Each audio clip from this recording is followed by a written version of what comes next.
Hoje estamos recebendo mais uma vez nossa querida, vou começar pela Gabi hoje, nossa NutriChef Gabi Esteves. Um beijo, bem-vinda. Boa tarde, obrigada. E a nossa endocrinologista, doutora Ana Priscila Soggia. Porque vamos falar de microbiota. Chegou o dia. Vocês queriam esse assunto, né? Porque tudo virou microbiota. Que é microbiota para a pele, que é microbiota contra a imunidade, Então hoje a doutora e nossa queridíssima nutricionista e chefe, que a receita também está espetacular, elas vão nos ensinar o que a gente tem que entender a respeito de microbiota e como a gente cuida da nossa microbiota, né, meninas?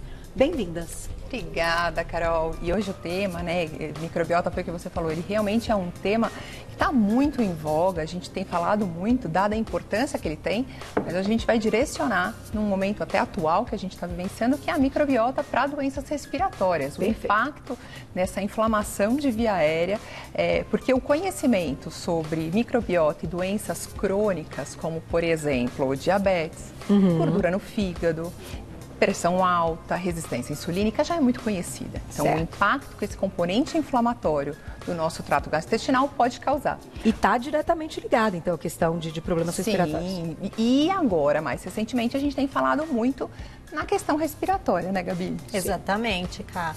Até por toda essa questão viral aí, né, que o nosso mundo passa, a gente tem mais do que comprovado, Carol, o quanto essa microbiota intestinal íntegra, boa, saudável, faz diferença não só com doenças crônicas, como a gente já sabia, doenças neurológicas, como esclerose, como depressão, né, Parkinson, Alzheimer, tem muitos estudos, né, Pri? Exatamente. E para essa parte também respiratória, aí tem inúmeros estudos que realmente comprovam isso que a gente vai trazer aqui. E foi inclusive um tema que a gente pensou na última vez que vocês estiveram. Porque se vocês se recordarem, a gente estava falando da prática da atividade física, como que a gente consegue otimizar, queimar mais calorias. Falamos de treinar no frio e sentir um pouquinho do frio. E aí surgiu o assunto. Já estamos, né, numa estação que hoje em São Paulo, daqui a pouquinho já está muito frio, né? Então, que para muita gente, quando há essa mudança na temperatura, acabou. Já aparecem os quadros alérgicos e problemas respiratórios acabam ficando evidentes. Então, é o nosso assunto de hoje. Antes só de começarmos, queria que a Gabi apresentasse a receita, por favor.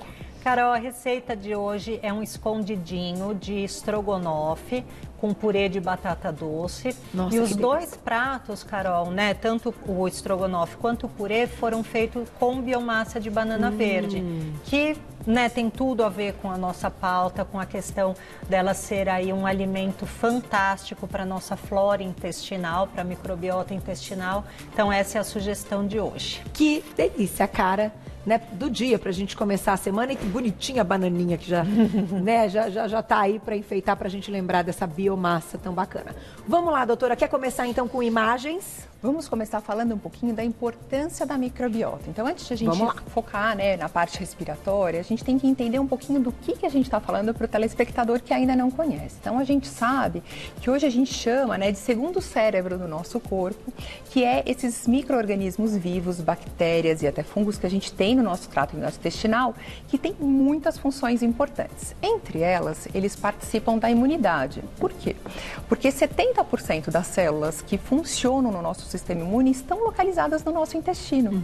Então, eles produzem hormônios, produzem fatores intestinais que modulam a resposta inflamatória. Elas também produzem muco que funciona como uma barreira para a entrada de vários micro-organismos, né, Gabi? Exatamente, Carol. Fora isso, a gente também tem essa grande produção de neurotransmissores, principalmente da serotonina, que é produzida na célula intestinal. Então, se a gente tem uma microbiota aí abundante e saudável, isso nos faz também sermos mais felizes, que a gente já conversou. Está diretamente ligado. Totalmente. E uma coisa que é muito importante, Carol, é que assim, muitas vezes as pessoas falam assim, mas meu intestino funciona super bem, eu não tenho por que usar probiótico, não tenho que usar, fazer suplementação de fibra, não preciso usar probiótico.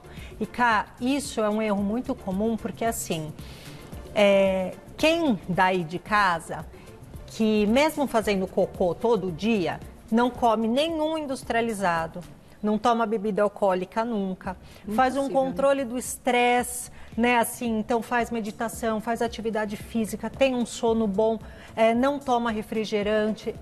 É quase impossível na nossa vida, né?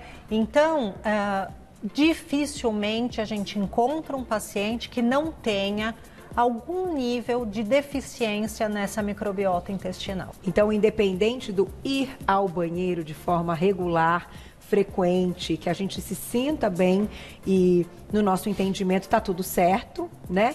Isso não é o suficiente para mandar aí nessa questão da microbiota e do que a gente vai ingerir. Esses fatores levam a uma inflamação e que muitas vezes vai aumentar o risco de resistência insulínica, vai fazer com que a liberação de fatores intestinais que controlam saciedade, que controlam a movimentação do trato gastrointestinal sejam produzidas de uma maneira inadequada. E tudo isso muitas vezes é silencioso, então a gente está sentindo mais fome, a gente não tem nem ideia de que muitas vezes isso pode ter relação com a nossa microbiota e o tipo de alimento que está influenciando na característica dessas bactérias. Ao mesmo tempo, a absorção de nutrientes, de cálcio, de outras vitaminas também são moduladas de acordo com essa microbiota. Então, ela tem um papel importantíssimo no nosso corpo inteiro e principalmente na questão respiratória que a gente vai falar hoje. Que interessante, né, gente? Nem para pensar. E quem mora em São Paulo, a grande maioria sofre bastante. Né? São as ites da vida, né? As inflamações da rinite, da sinusite, que quando vem acaba vindo até de maneira agressiva. E o quadro nas crianças. Eu acredito que hoje, com a aula que vocês vão dar, a gente também consiga suprir um pouco da necessidade das crianças para que elas tenham menos crises. Porque quem tem a criança ali que em determinada época do ano sofre, né, desses problemas e tal, que acaba tendo que tomar antibiótico todos os anos. Tem relatos assim de muitas mães. Eu acho que hoje também vai ser bacana pra gente pensar nisso, né? Exatamente. Falando em São Paulo e crianças, as duas coisas que você abordou, a gente tem estudos mostrando justamente isso, Carol, que na verdade crianças que moram na zona rural, que têm uma exposição maior, uma diversidade de flora bacteriana maior e muito menos industrializados e alimentos naturais, têm um risco muito menor de asma, tem um risco muito menor de rinite, e a gente sabe que está envolvido com essa qualidade desse tipo de bactéria relacionado ao ambiente que elas vivem. Então, a gente conseguir tentar trazer um pouquinho dessa experiência que a gente tem de estudo científico para as nossas crianças aqui na cidade é muito importante para evitar essas crises respiratórias. Sem dúvida, ainda mais agora em pandemia, com a volta às aulas e até tudo acontecendo de forma, obviamente, responsável para que elas voltem, mas que às vezes um resfriado que vem já assusta, né? Já atrapalha agora com a dinâmica, a gente já fica pensando que é outra coisa e muitas vezes vai ser o resfriado, vai ser a sinusite que está ali, que pode trazer dor, comprometer até a questão, né, da dinâmica dessa volta às aulas aí das crianças. Vamos começar colocando imagem, então? Vamos lá. Olha lá, as meninas prepararam uma primeira, já vai entrar para vocês na tela. Mandem perguntinhas no @VocêBonitaTV. Doutora, por favor, quer que eu leia ou você já quer contar pra gente? Vamos começar pelo lado saudável, então? Pode ser, perfeito. Então, vocês estão vendo aí no desenho, né, o recado que manda, que vai até o nosso intestino e que depois devolve ali para o nosso cérebro. Então, saudável. Sistema nervoso central em função saudável. Fisiologia normal do intestino, nível fisiológico normal de células inflamatórias, de células inflamatórias e microbiota intestinal normal. Aí a doença, doutora, estresse. Exatamente. Então, o que ele mostra aqui pra gente? Alterações, né, no comportamento, na cognição de emoções, uma fisiologia normal do intestino, um nível elevado de células inflamatórias que acontece na desbiose intestinal. Então, o que essa foto mostra pra gente, Carol? A diferença entre pessoas que têm uma microbiota intestinal normal e têm uma desbiose. E olha que bonitinho, é um eixo de mão dupla. O intestino conversa com o cérebro e o cérebro conversa com o intestino. Então, hoje, a gente realmente fala que ele é o nosso segundo cérebro. Incrível. Esse eixo, a gente tem um eixo intestino-cérebro, que é muito importante para que tenha essa função normal de emoções, que foi o que a Gabi falou, de depressão, de muitas vezes fome, saciedade, componente inflamatório. E a gente tem um segundo eixo também, que é importante o telespectador saber, que é um eixo que a gente chama de intestino-pulmão. Então, esse componente de produção intestinal também interfere no nosso pulmão. Então, do mesmo jeito que a gente tem aquela figurinha que é cérebro e intestino, a gente também tem um eixo de mão dupla, pulmão-intestino. E antigamente, a gente fala muito de microbiota, né, Gabi? Microbiota, a gente só pensa no intestino. Nos estudos mais recentes, mostram que o nosso pulmão também tem uma microbiota. A gente achava, acreditava que ele era estéril, então a gente não tinha nenhuma bactéria ali colonizando o nosso trato respiratório. Os estudos mais recentes com lavado broncoalveolar também é uma quantidade infinitamente menor do que no intestino, mas que o tipo de bactéria que a gente também tem no nosso trato pulmonar influencia em asma, em rinite e infecções bacterianas e virais, né, Gabi? O que é muito interessante, Carol, a gente consegue suplementar essas bactérias. Então, às vezes, a gente, né, assim, pela clínica do paciente, ou às vezes por alguns exames, né? Então, a gente tem exame de urina, exame de fezes, exame de microbioma mesmo, intestinal, bem específico. E às vezes até pela história clínica, se o paciente não tem acesso a esses exames, que às vezes fica um pouco mais custoso, vamos dizer assim. E aí, Carol, a gente consegue suplementar exatamente aquela bactéria. Então, né, existem inúmeros estudos de bactérias que tem mais em pessoas obesas, em diabéticas, e hoje a gente tem vários estudos justamente dessas bactérias isoladas pulmonares, né? Então, quando a gente pensa nessa criança asmática, né, sempre no outono tem uma crisinha, acontece uma coisa assim, é interessante a gente fazer essa suplementação pré-outono, que daí a gente consegue aí um benefício de proteção maior para esse indivíduo. Legal. Em crianças asmáticas, a gente tem uma quantidade menor de lactobacilos, de bifidobacterium em alguns estudos. E aí hoje, junto com o tratamento com o pneumologista e muitas vezes com o corticoide ou beta, né, agonista, dependendo da necessidade de cada criança, existem estudos mostrando que a suplementação de lactobacilos melhora o quadro inflamatório e as crises de asma. Então é muito importante a gente agregar, porque é algo bom, que vai ser bom para a parte respiratória, que vai ser bom para outros órgãos do nosso corpo, e a gente está melhorando uma condição, uma doença, uma condição patológica daquela pessoa. E é acessível. Totalmente É uma manipulação que tem um valor, de um custo muito menor do que um monte de outras coisas que a gente já ouviu, e até de tratamentos que acabam sendo muito mais caros, né, de medicamentos. E assim, Carol, até... né, uma coisa que eu acho muito importante, a Pri aqui como médica, né, tá falando sobre isso, a dificuldade que a gente tem ainda de alguns médicos encararem isso como realmente uma parte importante do tratamento, né? Então, ninguém está desmerecendo o tratamento médico, medicamentoso, mas o quanto é importante a gente saber que se a gente atua na causa, a gente consegue uma melhora muito drástica. É mais, né? É mais um braço ali do controle. Agregando. Né? E pode até impedir crises, por exemplo. Às vezes, no momento de crise, então quem tem alguém em casa que tem asma, sabe, assim, existem recursos que precisam ser usados até de forma emergencial para que aquela crise se torne ali branda e que não diminua nem qualidade de vida, porque a gente sabe que diminui bastante, dependendo dos casos. Agora, imagine então, com essa possibilidade que as meninas estão contando hoje, você diminuir a chegada da crise, porque você está mantendo um controle onde realmente há essa questão que vai influenciar. Isso eu acho fantástico, gente. Isso é ser inteligente, né? É agir na prevenção de uma forma inteligente. A gente conversou, 70% das células do sistema imune estão no nosso trato gastrointestinal.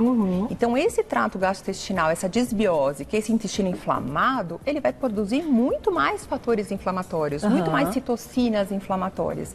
E que muitas vezes vão exacerbar a crise de asma, mas também vão exacerbar outros quadros infecciosos. Então, né, a gente falou de asma e rinite, acho que a gente pode falar agora sobre a parte de infecções bacterianas e virais.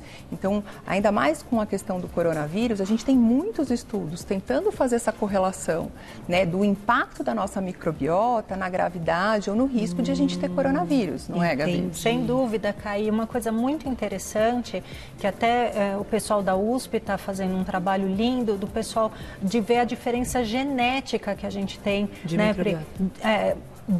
né, geneticista mesmo, assim, a questão genética, né, individual daquele paciente que tem uma predisposição maior até para contrair o vírus ou não, né? Então, até aí pensando em algumas drogas que podem vir, né, para que a gente se previna de uma forma diferente. Olha que legal. E o quanto essa questão individual também tem a ver com essa microbiota. Então, toda vez que a gente une as duas coisas, os fatores ambientais, o que o paciente come, com a genética dele, a gente tem aí uma possibilidade ou não de evoluir para uma infecção ou a gente ficar só na inflamação, né, Pri? Maravilhoso. Vamos lá, daqui a pouquinho tem perguntinhas do público. Eu vou te pedir, por favor, a receita, os ingredientes, Gabi, porque agora Gabi vai também para a cozinha. A gente vai juntar a receita, que é sempre um presente, né, no nosso conteúdo. Vamos começar com o purê, tá? Vou passar para vocês os ingredientes. A gente vai usar 500 gramas de batata doce cozida, meia xícara de chá da biomassa de banana verde, 100 ml de leite de coco e sal a gosto. Aí, pro estrogonofe, olha que lindo que tá. 500 gramas de carne picadinha, Gabi sugere filé mignon ou patinho, uma xícara de chá da biomassa também de banana verde, uma xícara de chá de molho de tomate, uma cebola picada, 2 dentinhos de alho também picados, uma colher de chá de mostarda, uma colher de sopa de azeite, 2 xícaras de chá de água, 100 ml de leite de coco, olha quanto nutriente, 200 gramas de cogumelos Paris frescos, sal e pimenta do reino a gosto. Antes de você começar, Gabi, tem uma pergunta para a gente falar de novo, mais uma vez, da biomassa. A biomassa a gente já conhece há muito tempo, mas acredito que de uns anos para cá vocês tenham ainda mais informações a respeito dela, desse amido resistente. E eu tenho 2 perguntas que são sempre perguntas que me fazem. E eu não sei essa resposta também, não? Então agora nós vamos descobrir juntos com o pessoal de casa. Se a gente sai de cetose, enfim, ou se o quanto que tem ali de carboidratos, o que tira ou não de um low carb na biomassa. E se a biomassa não tem caloria? Vocês já fazem essas perguntas para vocês? Porque para mim fazem sempre. Eu falo, puxa vida, numa oportunidade eu vou perguntar no programa. Cá, a fibra da biomassa não é absorvida no nosso organismo. Então pode até aparecer como sendo um carboidrato e como sendo calórica, né? Então, um carboidrato tem 4 calorias lá por grama, uma colher de sopa, 15 calorias. Calorias não absorvíveis. Entendi. Então não atrapalha a cetose, não interfere no low carb e não tem calorias. Tá respondido. Agora a gente gosta mais ainda dela. Então vamos aproveitar todos os benefícios, porque ainda sem caloria melhor, não é? Da biomassa, o que eu tenho para dizer? A gente tem como fazer, que eu acho que muitas vezes já vieram aqui explicar, que não é um processo difícil, mas é trabalhoso, que tem que bater com ela quente e tal. A gente tinha uma facilidade maior de encontrar ela pronta, a biomassa pronta. Não é tão fácil mais encontrar ela pronta. Então, a minha sugestão é, ou pega um dia da semana para fazer e congela bastante em forminhas de gelo, porque daí você vai colocando no seu dia a dia. Ou, Carol, uma maravilha da indústria é a farinha da banana verde. Ela tem até mais fibras do que a biomassa. Sério? Então tem uma, né, assim, e o benefício é exatamente igual. Então, por ser mais prático, né, para quem aí está na correria, não vai fazer, não tem onde comprar, a farinha é super fácil de achar. E tem o mesmo benefício. Que bacana, de enriquecer com saber. esse amido aí resistente que a gente tem. Show de bola. Vamos começar, Glaucia, já? Começamos então contigo, Gabi, já. Doutora também retoma o nosso conteúdo. Carol, purê sem segredo nenhum. Cozinhei a batata doce no micro-ondas. Pode ser mandioquinha, pode fazer com mandioca, com batata inglesa, da forma que você quiser. E aí, Carol, em vez de colocar naquele espremedor de batata, eu gosto de bater num processador, primeiro que é mais fácil, segundo que fica bem lisinho, então fica aquele purê bonito, assim. Quase ó, que uma musseline, né? Isso, fica bem... Então a gente vai colocar a batata doce aqui, nessa medida tinha mais do que meio quilo, tá? Essa porção de meio quilo, Carol, dá para 2, 3, às vezes até 4 pessoas. Tá. Se é mocinha igual a gente, assim, dá para 4. Se for o Ivair, é tudo dele. Né? Se for nossos maridos, né, cara? Daí vai um pouquinho mais. Ai, essa é boa. Daí, Carol, eu coloco o leite de coco aqui, até para dar uma cremosidade maior, ficar mais cremosinho. Boa ideia, e dá sabor, né? A biomassa, Carol, também vai aqui para bater junto. E aí ela já tá num ponto, então, cremosinha, que às vezes ela fica congelada. A forma de voltar para esse ponto, tem que colocar um pouquinho de água? Como é que é mesmo? Ah, só deixar descongelar, não precisa Ela pôr volta? água, não precisa pôr nada, Ah, tá? então tá. É que essa eu fiz ontem, tá bem fresquinha. Nossa, fresco. E eu vou colocar um pouquinho de água quente, só por quê? Porque a minha batata não tá quente, tá? Mas quando você for fazer em casa, que já tiver quentinha, não precisa nem pôr a água. E sobe.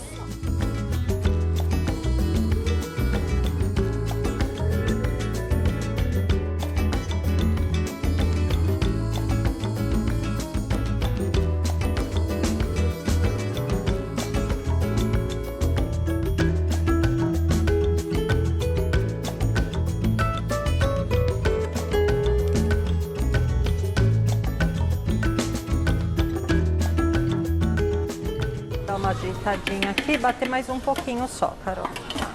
Que ela vai dando liga, né?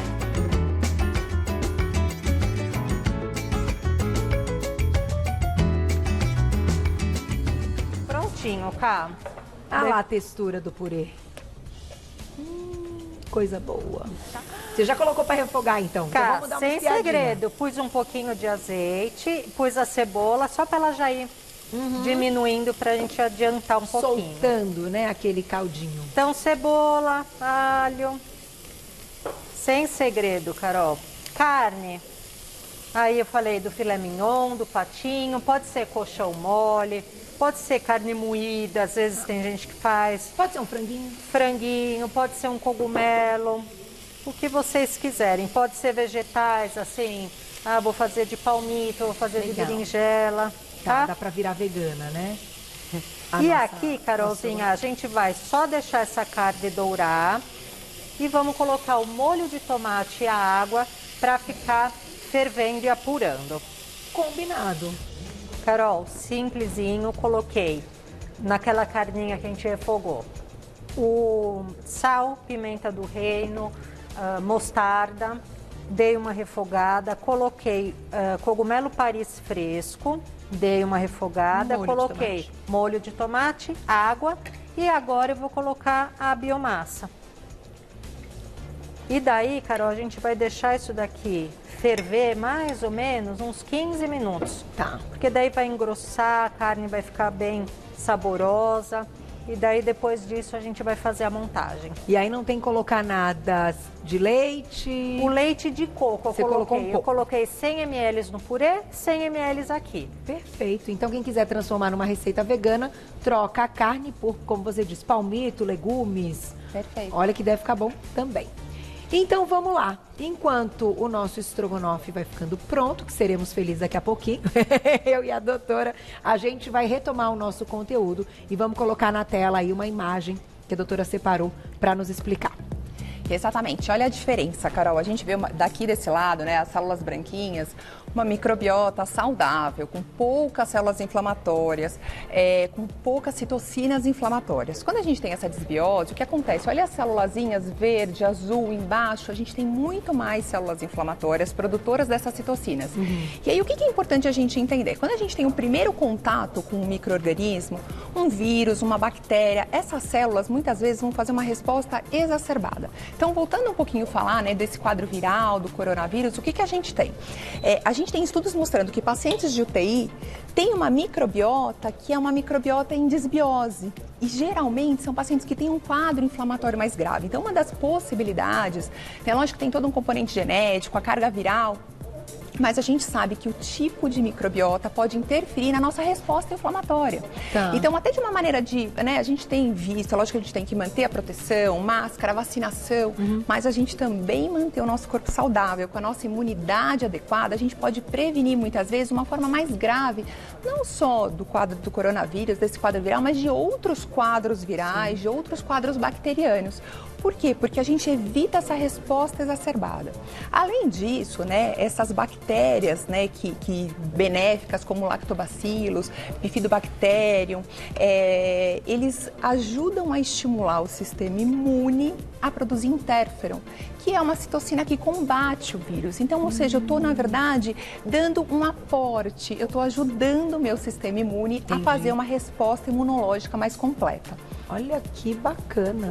Então, isso tudo, claro que com um tempo já de pandemia, a gente também teve um tempo para ter esses estudos e já esses resultados. Então, cuidar da microbiota, gente, já entendemos que é fundamental. E aí, ó, para a próxima imagem, vamos colocar na tela, a gente vai relacionar um pouquinho com a questão, né, hábitos que podem alterar a composição da microbiota intestinal. Então, prejudiciais. Vou ler para vocês.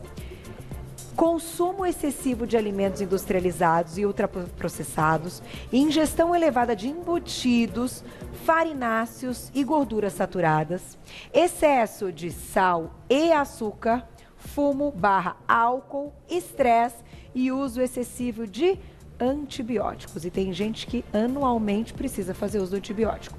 E aí, vamos lá. O que é benéfico é o consumo de frutas, vegetais e legumes, grãos integrais, ingestão de alimentos com probióticos, né, com micro-organismos vivos. Então, kefir, iogurtes e leites fermentados, consumo de fibras solúveis e hidratação adequada. Exatamente, É Carol. possível, né, doutora? É bem possível. E voltando àquilo que a Gabi falou, né? Então, assim, faz parte do nosso dia a dia, muitas vezes por uma questão prática, alimentos mais industrializados, ou um final de semana que a gente se permite comer um pouco mais de gordura. Então, a importância de a gente olhar para esse novo órgão, que é silencioso, que muitas vezes a gente não percebe, para manter ele saudável. E aí, uma das coisas que você comentou aqui foi assim, Pri, mas o lactobacillus às vezes é muito mais barato até do que muitas medicações. Hoje em dia, é lógico que os lactobacilos, dependendo, né, do acompanhamento médico, ele vai selecionar os lactobacilos adequados que a pessoa precisa. Mas a gente pode, na verdade, fazer uma ingesta através de leite fermentado, que é um alimento barato. Ou, às vezes, até fazer em casa isso. Então, tem algumas receitas que a gente orienta ao paciente, que é colocar legumes dentro de água salgada, com sal marinho, e deixar ele ali sem ar fermentando durante 2 semanas. Então, eu também tenho outras possibilidades, não só o leite fermentado, né, que muitas vezes a pessoa não gosta, ou às vezes alguns alimentos que são um pouco mais caros, a pessoa com legumes, fazer o legumes ficar fermentado, a gente pode fazer também uma quantidade maior, guardar, tem validade por 6 meses, e a pessoa ir usando de maneira regular e fica muito gostoso, porque ele fica salgadinho, diferente do Yakult que é doce, né, o leite fermentado que é doce, esse legumes, como você pôs com água salgada, ele vira um purezinho, e aí ele fica bem salgadinho, a gente pode colocar com uma certa regularidade na nossa dieta também, então, faz em casa. Que não é necessário apenas a manipulação dessas cepas, então, no dia a dia, com alimentação, a gente pode enriquecer dessa forma, inclusive usando a biomassa, que foi o que você sabe pensou. Uma coisa baratíssima, Carol? Vinagre de maçã. Maravilhoso. É maravilhoso, entendeu? Então, assim, eu não sei onde encontrar, estou com dificuldade e tal. Compra vinagre de maçã e tome de 1 a 3 colheres de sopa por dia. Ai, eu adoro. Já ajuda Nossa, super. E além de tudo, eu acho gostoso, assim. E, então, faz bem também, tá? Muito bem. Mais uma ideia prática. Perguntinha do público já na tela, quem escreveu pra gente, olha lá. Cíntia, um beijo, obrigada. Todos os lactobacilos são benéficos para o pulmão? Muito bom, assim, acho que a primeira coisa, Cíntia, que é importante a gente entender é que, assim, a flora bacteriana estando saudável, isso facilita a microbiota pulmonar e todo esse quadro alérgico. Mas o que a gente tem de estudos, então, ou seja, científicos, a gente tem muito estudo com lactobacillus paracasei, a gente tem alguns estudos específicos, o lactobacillus plantium, que tem um resultado melhor do que às vezes outros. Então, assim, pode até ser que todos tenham benefício, mas hoje a gente tem alguns lactobacilos direcionados já através dos estudos científicos que têm um efeito melhor em doenças inflamatórias e alérgicas. E respiratórios como um todo. Como um todo, exatamente. Tá. Principalmente para a questão das alergias, né? Exatamente. Porque é óbvio que favorece. Então, no momento que a pessoa tem qualquer gatilho daquela alergia, que muitas vezes a gente passa uma vida e não descobre qual é, né, gente? Exato. Né, se é pólen, se é não sei o quê, você faz o teste e tal, e às vezes não é o suficiente pra gente descobrir o gatilho daquela alergia, cai a imunidade e é aí que os vírus e as bactérias atuam, certo? Exato. O sistema respiratório funciona dessa forma, né, Gabi? Sem dúvida. E, Carol, uma coisa assim, essas pessoas que você disse que às vezes faz de tudo e não descobre, começa a ser mais atento com a questão alimentar. Presta atenção, às vezes assim, 3 dias antes do que você consumiu. Tá. Eu tenho um paciente que a gente descobriu alergia, mesmo sem teste alimentar, que não conseguimos fazer, de fazer diário alimentar e você ter a percepção. Falou, é isso. Olha que legal. Sabe? Importante. Então, por exemplo, eu sou super sensível a couve, Carol. Que é uma, né? Natural, então, assim, maravilhosa. não é nenhum, mas é uma sensibilidade. Toda vez que eu consumo couve, meu ritmo intestinal muda. Então, é uma coisa, eu gosto, mas eu evito consumir porque eu sei que é uma coisa que vai causar aí um desequilíbrio. Entendi. Olha, pra você, até coisas muito boas para algumas pessoas também tem. O que a gente tem que tomar cuidado, ao mesmo tempo que a gente tem os probióticos e os lactobacilos, a gente tem os pré-bióticos, né? Que é justamente alimentos enriquecidos com fibras, farelos, que vão manter esse ambiente mais saudável para que essas bactérias, esses lactobacilos possam estar ali. Só que esses alimentos, eles não são absorvidos. Eles, na verdade, eles vão ser fermentados no nosso trato gastrointestinal e essa fermentação, esse ambiente é boa para bactérias, mas às vezes em pessoas mais sensíveis pode aumentar um pouquinho a flatulência, pode alterar um pouquinho o trânsito intestinal. Então essa medida do que é boa para minha bactéria, mas eu também não vou ficar desconfortável, vai ser muito individual de pessoa para pessoa, porque são alimentos que acabam fermentando mais, né, Gabi? A biomassa mesmo, a gente indica de 1 a 3 colheres de sopa ao dia. Então, vai depender da sua tolerância. Perfeito, né? Entendi. É claro, a gente tem que observar, isso daí é algo individual, né, que a gente tem que observar. Sim. Tem perguntinha do público enquanto a gente vai experimentar essa delícia. Olha lá quem escreveu pra gente. Isabel, obrigada, um beijo pra você. O kombucha é eficaz na manutenção da microbiota? Qual a quantidade que podemos ingerir por dia? Essa pergunta é boa. Pode ser kombucha ou kombucha. Eu falo das duas formas, né? É fantástico, né? É bom, né? É uma bebida riquíssima nesses probióticos, então deve consumir sim, de 200 até 500 ml dia, tá super ok. De novo, vai com a sua devagarinho, individualidade, como você sentir. Então, é um alimento bem legal para incluir sim. Meninas, bom apetite, Vamos viu? lá. Eu já comecei, tá? Gabi, você é demais. Olha que receita linda, escondidinho com estrogonofe, né, Pedrinho? Pedrinho tá lá. Oi, Vair, isso aqui com a pimenta vai ver, eu trouxe a pimenta da Bahia. Ai, que delícia. Vou compartilhar com vocês, olha lá ele, ó. Todo animado, os pimenta e dendê. Vou ter arretada. Perguntinha do público na tela, olha lá. Um beijo, Luiz, obrigada. Qual a importância da microbiota na absorção das vitaminas B e K, especificamente? A microbiota ela vai participar, né, Gabi, de toda a absorção do trato gastrointestinal. Então, assim, tanto para a vitamina B, quanto para a vitamina K, quanto para o cálcio. A microbiota ela interfere, né? Então, quanto melhor as bactérias que têm esse efeito positivo em manter o trato gastrointestinal saudável, ajuda na absorção, né, Gabi? Ajuda na absorção de mais alguma coisa que você queira comentar? Eu acho que é importante a gente falar da vitamina K por ter o fator de coagulação, né? Então, com essa questão do corona, que mexe com coagulação sanguínea, então mais aí um ponto favorável a gente ter uma microbiota intestinal boa, porque vai ajudar nessa questão de trombose, de AVC, que a gente tem observado em algumas pessoas, e principalmente na questão da vitamina B12. B12 é uma vitamina que a gente tem uma dificuldade de ingestão e de fermentação e de transformar ela de uma forma mais absorvível. Tá. E a gente sabe que a microbiota participa da produção, principalmente dessa B12. Que legal. E B12 é uma vitamina, cara, que tem muita deficiência em idoso, né, Pri? Então, quando você percebe assim, que você está muito esquecida, então tem a ver com mau funcionamento digestório, com microbiota intestinal desequilibrada e que acaba dando essas questões neuromusculares. E a gente entender que muitas vezes a gente até está consumindo o alimento, mas não necessariamente ele está sendo absorvido. Né? Então muitas vezes a gente acredita que eu estou seguindo um cardápio da nutricionista ou eu estou fazendo uma alimentação saudável e regular, mas nem sempre eu estou conseguindo internalizar tudo aquilo. Então deixar esse ambiente preparado para poder ter essa digestão e absorção correta faz parte do processo. Do processo todo. Tá? E tem mais perguntinha, né? Nossa, tá fantástico. Dá tempo de mais uma, Glaucia? Só mais uma. Aí, ó. Rosângela, obrigada. Um beijo pra você. O que fazer para diminuir inflamação intestinal? Eu acho que é o resumo do que a gente conversou. Dormir bem, beber bastante água, fazer exercício, porque a gente tem relação da liberação de fatores durante o exercício com a microbiota intestinal. Usar probiótico, então pode ser em cápsula, sachêzinho, vinagre, kombucha, kefir, iogurte. Aumentar a ingestão de fibras para deixar esse ambiente mais saudável e evitar industrializados.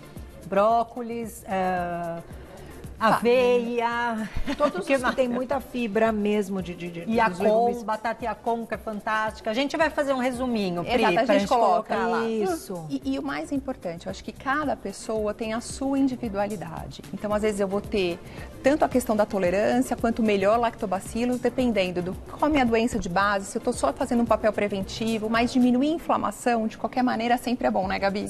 Para tudo. Arrasaram, meninas. Obrigada. Pedrinho, depois. Não erra a porta. Gente, que delícia, que receita. Você vê? E simples e incrível. Sabor maravilhoso, ingredientes, né, acessíveis. Façam as trocas aí de acordo, né? Também com o gosto, mas o todo dela com a biomassa. Obrigada. Meninas, sempre um presente ter vocês aqui. Vai lá no Instagram para acompanhar o trabalho da Gabi, que é o @nutricionistagabi com Y Esteves, tudo junto. @nutricionistagabi Esteves. Telefone de WhatsApp para quem quiser marcar consulta, 99934 3631. 99934-3631.